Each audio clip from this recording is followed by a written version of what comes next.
All right, welcome back to the channel. I'm in the truck right now. We got a trailer back there, and you know what that means, because I don't own a trailer. I'm borrowing a trailer. New toy to the channel. We are on our way to Craig, Colorado to pick up something new, because I need more content for Dust in the Garage, and we're going to be working on it this winter and riding it this winter. So that's your hint. Like and subscribe, stay tuned for later in the video where you get to see what this new toy is, and we'll see you in Craig. All right, ready for it? There it is, 2006 Polaris Switchback, 151 track on it. Picked it up in Craig, Colorado for 1,400 bucks. Started right up, Fox suspension. Needs a new seat, that's easy, but I'm happy about it. So it's on the trailer, make our trip home. So job well done, let's go. All right, we're back at the house.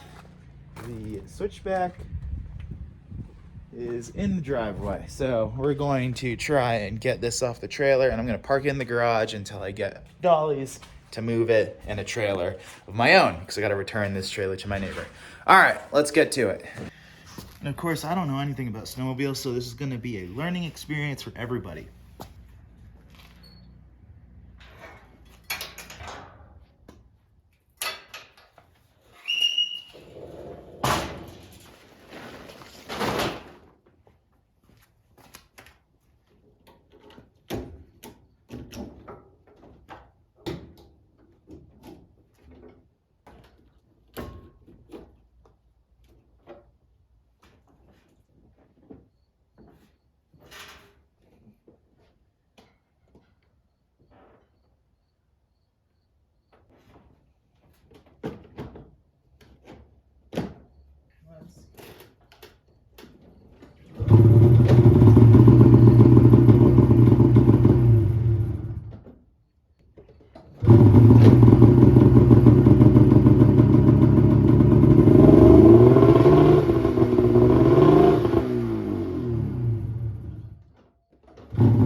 Oh God, two-stroke.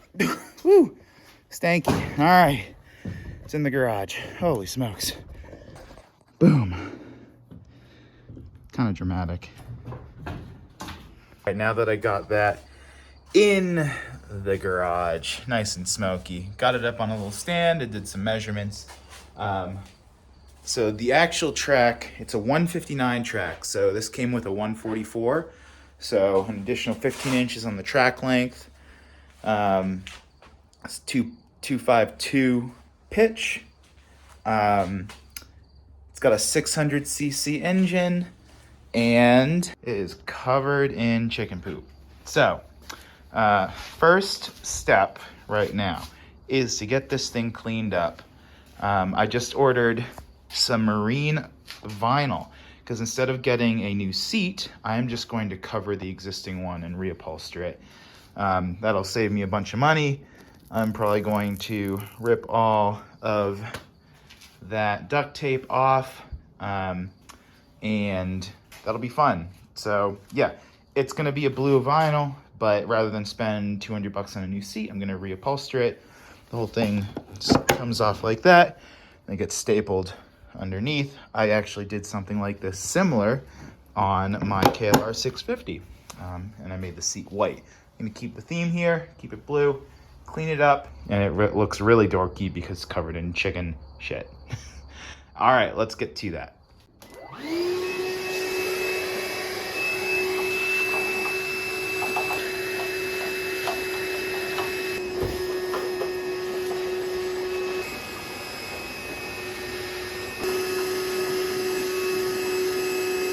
All right, now that we have a little bit of the dirt cleaned up, haven't wiped down anything yet, but we'll get there. Let's take a look at the engine. So it's a 600cc two-stroke carbureted, nothing too crazy. Looks like it's in fine shape, but standard crud in there. I need to get the vacuum in there. Get some stuff, some of the leaves out from around the exhaust pipe. So that'd be fun to have a little fire. Pull start only, nothing too crazy. But yeah. All right, let's get the inside cleaned out real quick, or at least slightly cleaner.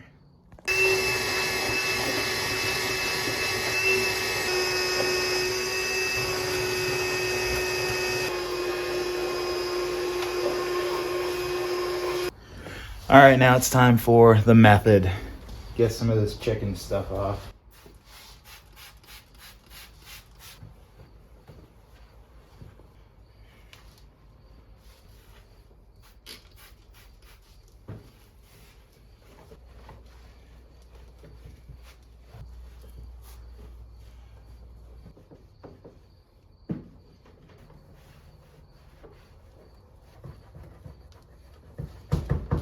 What a transformation. Oh my God.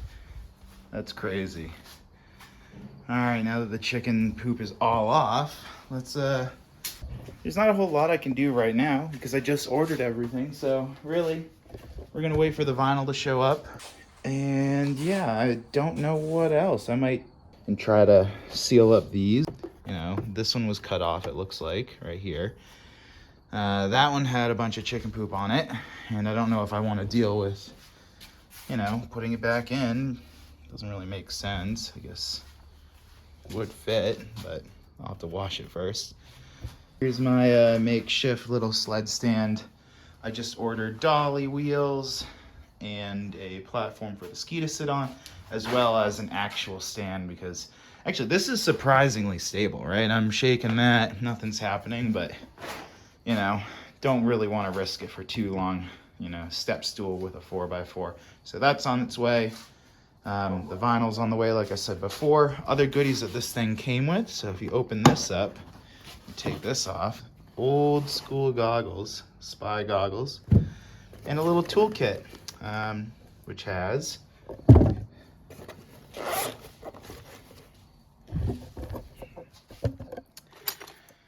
some Allen wrenches, rusty, but Craftsman, 9-in-1 hex key set, 5/64 to 1/4. We've got a 1/2 inch and 9/16 open end. We got a 9/16 and 5/8. We've got a 15 and a 17. We've got a 10 and a 13. And then on top of all that, we have an 11 right there, followed by 1, 2, 3. That's garbage. Put that over there. 4 additional spark plugs. So let's see, are they good spark plugs? They do not look very good. So there's the gap on them. Maybe they're just backups, but I'll probably end up, yeah, these aren't very good. So I will order some backup spark plugs. Not that it's really necessary, but might as well, right? And it all fits in this little box underneath the seat. So we'll put all that stuff back, zip it up real quick. And then the goggles will hold it in place. Finally, let's take a quick inspection of the track. So nothing stands out right off the bat. Did see there was, there's stuff like this, right? Minor missing pieces. This looks like it's been repaired. It was cracked and probably used SF770 and that 404 adhesive or shoe goo or whatever it might be. There is one missing lug somewhere in here. Let me see if I can find it real quick. So there's the missing lug right here, but it seems pretty good. I'm just gonna throw some shoe goo on it just to cover up the fibers, and it should be good, as well as like any of the other bare spots. But it was pointed out to me, not too concerned about it, but whatever.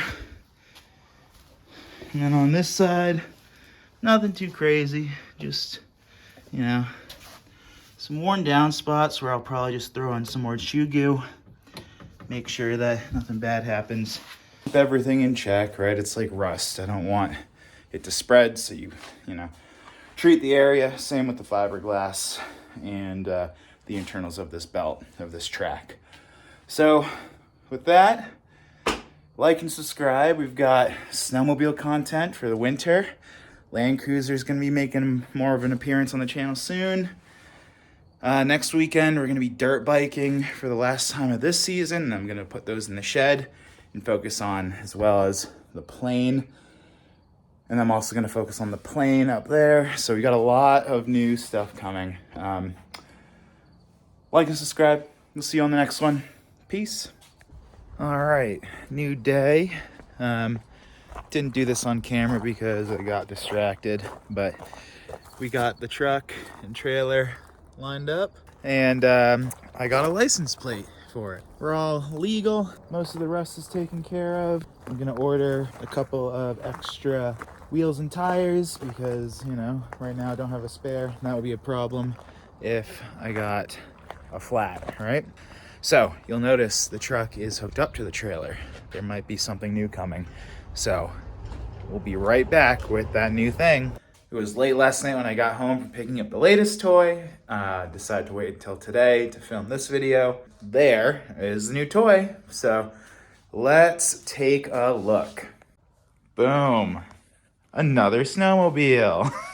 Surprise, surprise. So that's the RMK 600. This is gonna be my primary snowmobile. This is an RMK 800, 2003 model. A little bit older, a little bit bigger engine. Both this one and this one have 159 tracks. I believe same lug size too. Nothing too crazy. This one's missing a couple lugs here and there, but actually feels like it's in pretty good shape. So excited about that. The downside is the pull start was ripped. So there's the handle right there. Was not able to do a test run, but the previous owner showed me the machine running on video the last time he had it started up. And it was running when he was trying to diagnose a clutch issue, which if we open this up, boom, was unable to diagnose it in the yard, right? Because the belt was on it, and you'll see that the belt's off and the spare belt's off. But last night I started taking this thing apart and I'm like, how bad can it be? So pulled the spark plug, looks, old but fine. And then I was like, oh, let's start playing with the clutch. So, this is loose right now, but that's because I was playing with it. Snowmobile clutches should not do this. Yeah, that should, in theory, be connected to the drive shaft, which is connected to the pistons. So, unfortunately, this thing is really out of whack. Look at how far off that thing is. This secondary clutch is a little bit cocked inside, or this primary clutch is cocked out. Pretty big gap right there. Not sure what's going on. This bolt was pretty loose. I loosened it even more, but it didn't take much to loosen that. So I have a feeling that previous owner just didn't have the clutch tight, and that led to probably snapping the crankshaft somewhere in between the pistons and the main seal, probably at that bearing, which is a roller bearing, I believe. I'm not complaining that much. You know, that's the risk you take when you buy toys on the internet from people on Facebook.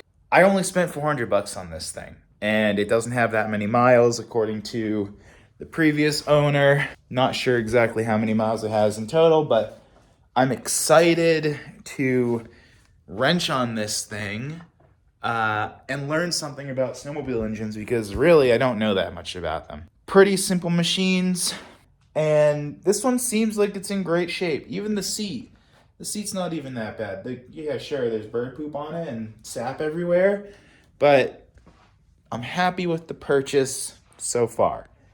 And crankshafts, I found some online for like $500 to $700 to $900. So I'm confident I'll be able to get this thing running. I don't know how long it's going to take, but I do want to have friends up here to ride with me. So that's the plan. All right, that's it for this video. Next video, we're going to start tearing this thing apart and see if we can get to the bottom of what the root cause is. Actually look at the crankshaft. That might be in 2 videos. I don't know. We'll see how long it takes to get this thing disassembled. So make sure you like and subscribe. I hope I can teach you something about snowmobiles, and maybe you will be more confident to buy something on Facebook to get out on the trails. All right, we'll see you on the next one. Peace.